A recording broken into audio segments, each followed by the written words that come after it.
Hey guys, I'm sure you've realized by now, but the stock market is all about sentiment, guys. We saw stocks go up for 2 straight years. Nice bull run because we had positive sentiment. And they can keep going higher than we think. And just like on the downside, they can go a lot lower than we think. And why is that? Because going up, there's FOMO. There's people that keep chasing it. All these people around them are making money. They tell their friends.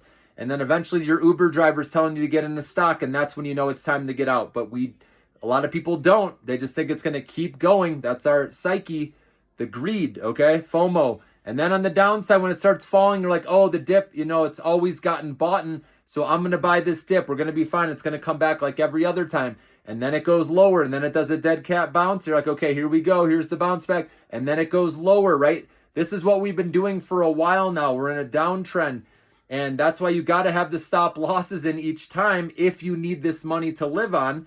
Or otherwise, you get stuck holding the bag, and there's no worse feeling than that, guys. I've been there before too, okay? And I'm sure you will learn. Everyone's got to go through that learning experience, okay? If you don't need the money for 5+ years, then it's all good, right? You can wait it out. But even going through this, a lot of people can't do that. We are impatient as human beings.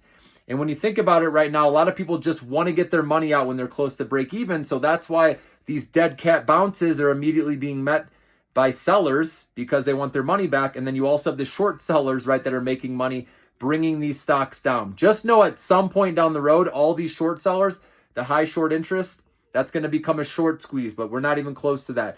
As long as Trump is talking about tariffs and continuing to do this, we're going to be in this environment. So don't expect, I should say, any follow through with stocks. So if you get that pop, don't ask questions, just get out of the way, guys. You don't even have to trim and raise your stop loss in this environment. Just sell when you get that nice pop, okay? Even if it goes up a little more, who cares? If you get a win, move on, guys. In this environment, that's amazing. Or like I said, join the short sellers or do put options if you want. Just be careful again. You don't want to be buying when it's oversold. If you can, wait for a dead cat bounce, right? Wait for the RSI to get more towards the overbought level, and then you play the rollover, okay? So this is a tough environment, guys, plain and simple. So get away from your account if you can. If you don't have any money to deploy, there's no point looking at your account several times a day. It will drive you crazy, guys. I'm here to look at it so you don't have to. There's nothing to get excited about right now, okay? We're going to have to wait until more earnings, next earnings season. And we have a storm to get through right now. All right. So try to avoid looking at your account. Like I said, second half of the year, if you want to go back to your account and start looking, that's fine. But just give it till, say, June, July. Okay. Otherwise, go out there, do something you love, go live life. I understand that's hard for some if you're sitting on big losses right now. But just remember, it's not a loss until you sell it. And if you truly don't need this money for a year plus, then you can take a deep breath and say, okay, I don't need this money to live on. It's going to recover eventually. Just get away. Go live your life, guys, okay?